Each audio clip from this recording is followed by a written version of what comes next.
এই মহিলাটি অন্য কম্পার্টমেন্টে তার বোনকে দেখতে পায় যে অলরেডি জম্বি হয়ে গিয়েছে। তাকে দেখার পরে সে খুবই ইমোশনাল হয়ে পড়ে, যে কারণে সে জম্বিদের কম্পার্টমেন্টের দরজা খুলে দেয় আর সাথে সাথে সকল জম্বিগুলো তাদের উপরে হামলা করে দেয়, যেটা অন্য কম্পার্টমেন্টে থাকা সিয়াকুরা দেখতে থাকে এবং তাদের সাথে ঘটে যাওয়া সকল ঘটনার জন্য খুবই ইমোশনাল হয়ে পড়ে। আর কিছুক্ষণ পরে ট্রেনটা হঠাৎ করে থেমে যায়, কারণ তাদের লাইনের সামনে অন্য আরেকটি ট্রেন অ্যাক্সিডেন্ট হয়ে লাইন বন্ধ হয়েছিল।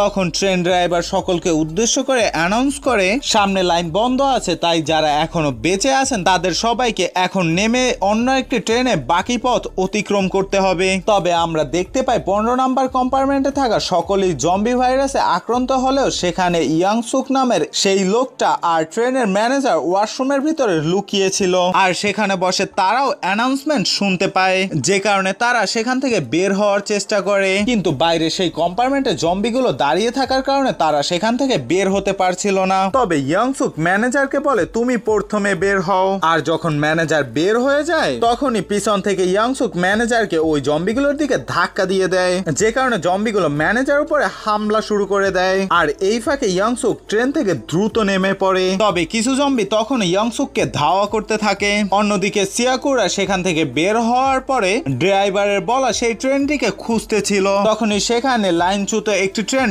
অ্যাক্সিডেন্ট করে দেয়, যে কারণে তাদের কাছে থাকা সেই বেসবল টিমের প্লেয়ারটি এবং তার গার্লফ্রেন্ড আলাদা হয়ে দুটি ট্রেনের মাঝে ফেসে যায়। আর তারা সেখান থেকে বের হওয়ার জন্য একটি ট্রেনের দরজা খোলার চেষ্টা করতে থাকে। তখনই হঠাৎ করে পালাতে পালাতে ইয়াংসুক চলে আসে এবং তার পিছনে সেই জম্বিগুলোও ছিল। তাই ইয়াংসুক সেই জম্বিগুলোর হাত থেকে বাঁচার জন্য সেই বেসবল টিমের প্লেয়ারের গার্লফ্রেন্ডটিকে জম্বিদের দিকে ধাক্কা দিয়ে দেয়, যে কারণে সেই মেয়েটিও জম্বি ভাইরাসে আক্রান্ত হয়ে যায়। তখন সেই বেসবল টিমের প্লেয়ারটাও মেয়েটাকে আক্রমণ করা সেই জম্বিটাকে কোনো মতে ট্রেনের বাইরে বের করে মেয়েটাকে কোলে নিয়ে কান্না করতে শুরু করে দেয়। আর মেয়েটা আস্তে আস্তে জম্বিতে পরিণত হয় এই বেসবল প্লেয়ারটিকে আক্রমণ করে দেয়। তবে ইয়াংসুক কোনো মতে সেখান থেকে বের হতে পারে, কিন্তু তখনও তার পিছনে অনেকগুলো জম্বি ধাওয়া করতে থাকে আর সে দৌড়ে সেই ট্রেনটার দিকে যেতে শুরু করে দেয়। তবে তখন সে ট্রেন লাইনের সাথে হোঁচট খেয়ে মাটিতে পড়ে যায়, যেটা দেখে ট্রেন ড্রাইভার তাকে সাহায্য করতে আসলে ইয়াংসুক ট্রেন ড্রাইভারকে জম্বিদের মধ্যে ধাক্কা দিয়ে দেয় আর জম্বিরা ট্রেন ড্রাইভারের উপরে হামলা করে দেয়। তবে কোনো মতে ইয়াংসুক সেখান থেকে নিজেকে বাঁচিয়ে ট্রেনে উঠে পড়ে।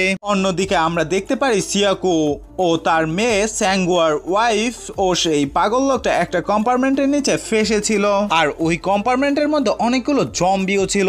তবে সিয়াকু কোনো মতে সেখান থেকে বের হয়ে যখন তাদেরকে বের করতেই যাবে তখনই ট্রেনের জানলা ভেঙে সেই জম্বিগুলো নিচে পড়ে যায়, যেটা দেখে সেই পাগল লোকটা নিজের জীবনের চিন্তা না করে ওই তিনজনের জীবন বাঁচানোর জন্য জম্বিগুলোকে একাই আটকে রাখার চেষ্টা করতে থাকে এবং তাদেরকে সেখান থেকে চলে যেতে বলে। তবে তারা কোনো উপায় না পেয়ে সেই পাগল লোকটাকে সেখানে রেখেই সেখান থেকে দ্রুত পালাতে শুরু করে দেয়। আর দেখা যায় সেখানে থাকা প্রায় সব জম্বিগুলো তাদের পিছনে ধাওয়া করতে শুরু করে দেয়, কিন্তু তারা কোনো মতে তাদের হাত থেকে বেঁচে ভূষণের উদ্দেশ্যে চলতে শুরু করে সেই ট্রেনটিতে উঠে পড়ে। তবে ট্রেনে ওঠার পরে দেখা যায় জম্বিগুলো তাদেরকে ইনফেক্টেড করার জন্য ট্রেনের শিক ধরে ঝুলে রয়েছে, যে কারণে ট্রেনের স্পিড কমে যাচ্ছিল, যেটা দেখে সিয়াকু লাথি মেরে জম্বিগুলোর হাত ছাড়িয়ে দেয়। আর ফাইনালি তারা সকল জম্বি থেকে জীবন বাঁচাতে সক্ষম হয়। তখন সিয়াকু তাড়াতাড়ি ট্রেন মাস্টারের কেবিনের দিকে গিয়ে সেটার দরজা খুলে এবং সে দেখতে পায় ইয়াংসুক বসে আছে আর সেও জম্বি ভাইরাসে